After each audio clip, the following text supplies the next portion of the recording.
Hi guys, May Love Tarot here. Welcome back po for your kapalaran sa pag-ibig para po ito sa mga water signs, Cancer, Scorpio, and Pisces.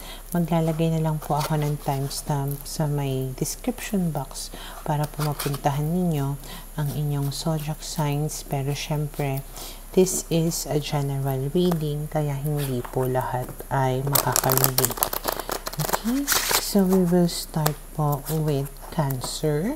Ano kaya yung posibleng pagdaraanan ng mga Cancer sa mga susunod na mga araw?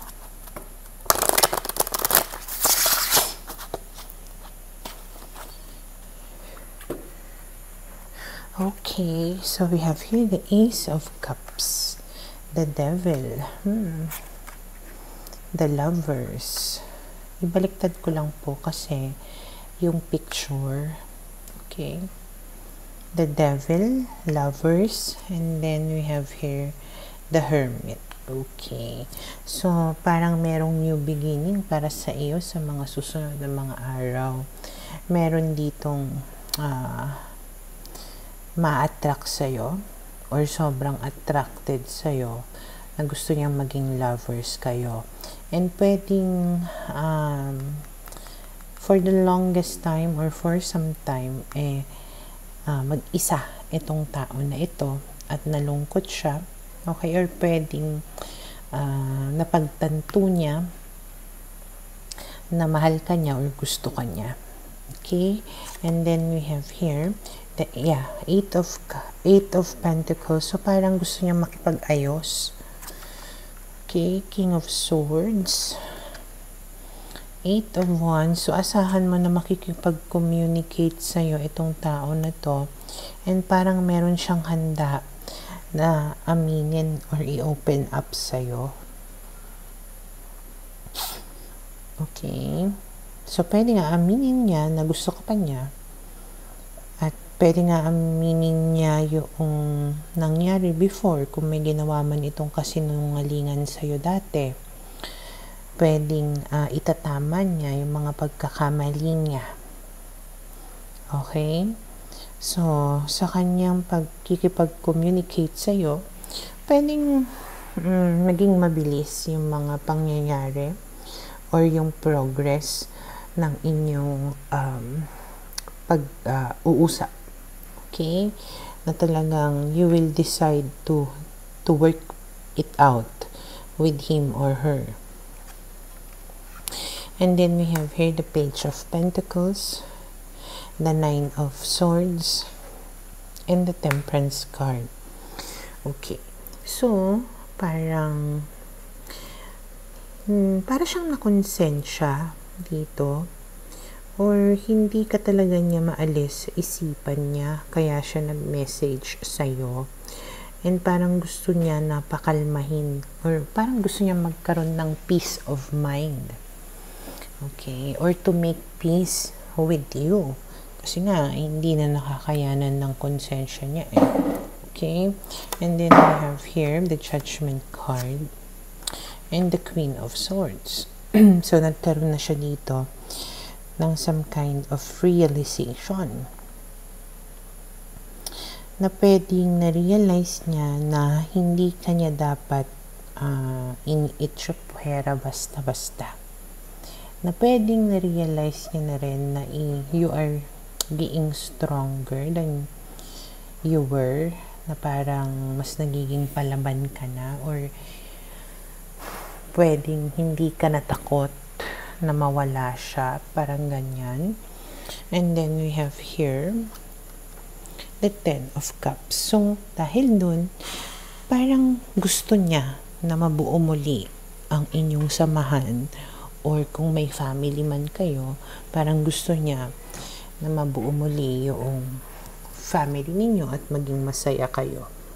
Okay? So, for now, ito yung nakikita ko na posibleng mangyari sa mga Cancer.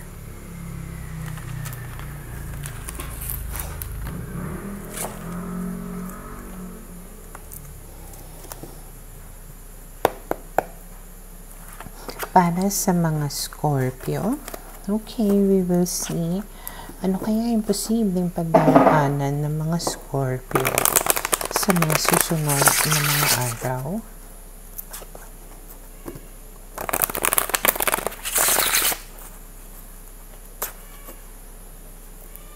Okay, so we have here the Knight of Pentacles, the King of Wands, the Five of Pentacles, and the Four of Wands. Okay. So, meron dito na nalulungkot. Okay, na pwedeng ginos ka nitong tao na to. Or nagkaroon ng distance between the two of you. Parang gusto kanyang i-approach muli. Medyo mabagal lang siyang kumilos. Kumbaga may nararamdaman pa rin siya para sa'yo. At parang gusto niya na magkaroon kayo ulit ng relationship. Pero ayun nga lang, mabagal yung usad niya. And then we have here the Page of Pentacles. Malaki yung chance na yung tao na ito ay Earth sign, Taurus, Virgo, and Capricorn. So, gusto niya talaga ditong makipag-reunite with you. Makipagbalikan. So, makukuha niya yung lakas ng loob niya na mag-reach out sa'yo. Okay? And mukhang magiging todo yung paglalambing niya sa'yo para lang balikan mo siya. Parang gagawin niya yung makakaya niya para lang balikan mo siya. Okay? And then we have here Judgment card, the 10 of Cups, and the 3 of Cups. So, parang nagkaroon na siya dito ng realization na ikaw yung gusto niya na makasama or makarelasyon or gusto niya na mabuo yung family ninyo. Kaya siya dito nakikipag-reunite with you. Okay? And then we have here the Fool. And we have here the 8 of Cups. So, isa sa mga realization niya din is masyado siyang naging pabaya, careless, yung pwedeng wala siyang ginampanan ng mga responsibilidad. Masyado lang siyang happy-go-lucky. Masyado siyang palaboy, parang ganun, na hinahanap niya yung sarili niya, hinahanap niya yung happiness niya, which is siguro nagkamali siya. Okay, na-realize niya yun. Kaya, handa na siya na parang magseryoso or handa na siya nagampanan yung responsibilities niya sa'yo or sa family ninyo, or handa na siyang mag-commit sa'yo. Okay?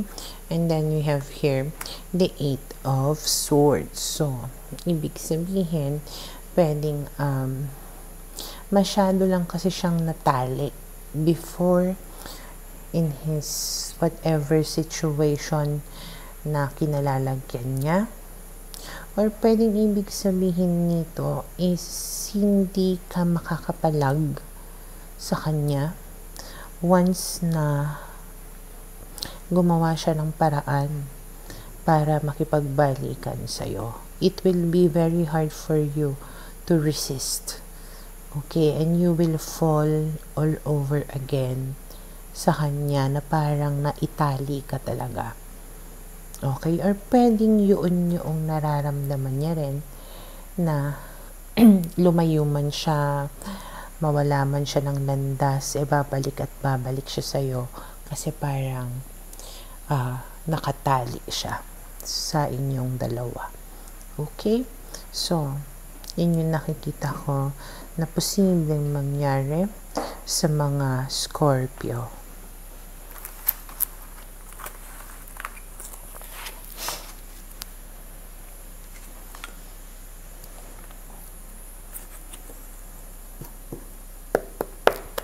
Para sa mga Pisces, okay, let's see. Ano kaya yung posibleng pagdaraanan ng mga Pisces sa mga susunod na mga araw?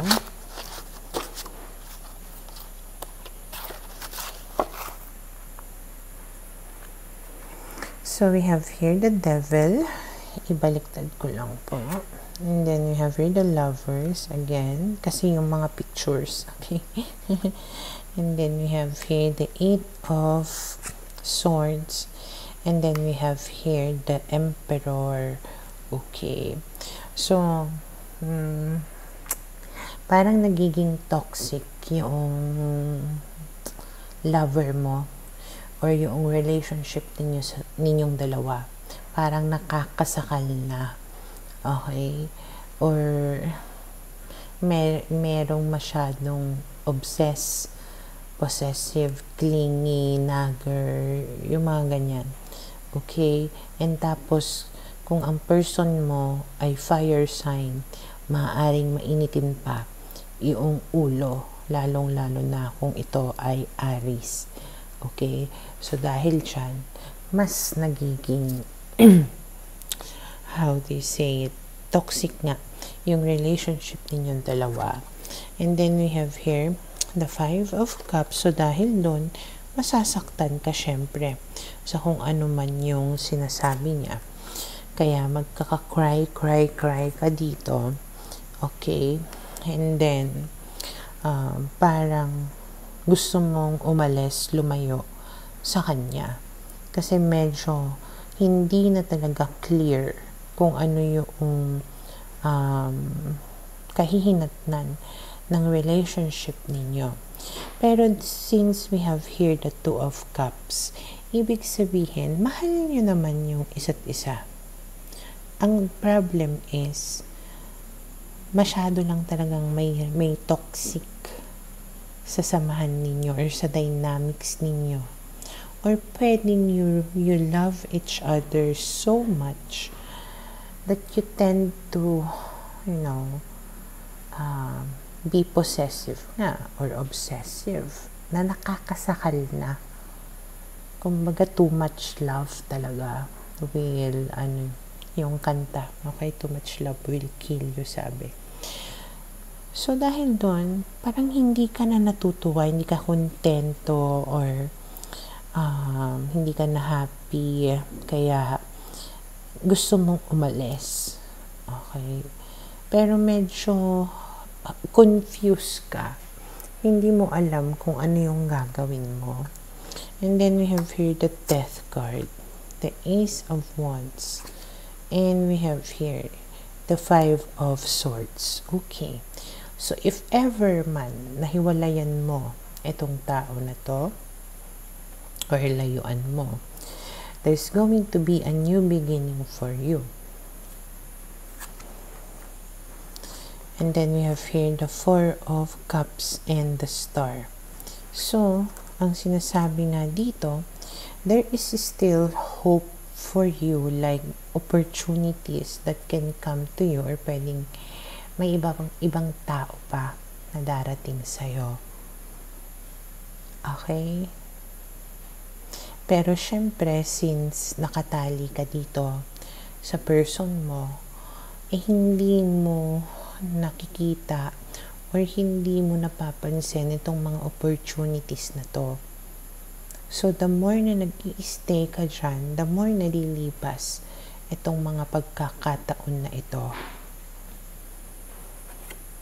And then we have here the Page of Swords. So, parang meron pa. It can be an air sign na darating sa'yo. Okay? Pero syempre, hindi mo ito makikilala unless you start, making changes sa buhay mo or sa sarili mo. Okay? Kaya, don't lose hope. Kasi yung iba sa inyo, maaaring you're just staying dito sa relationship na to kasi iniisip nyo, baka wala na kayong makikita. Okay, baka wala nang magmamahal sa inyo. Kaya kahit toxic na, go pa rin kayo. Okay? So, for now, ito yung nakikita ko na posibleng mangyari sa mga Pisces.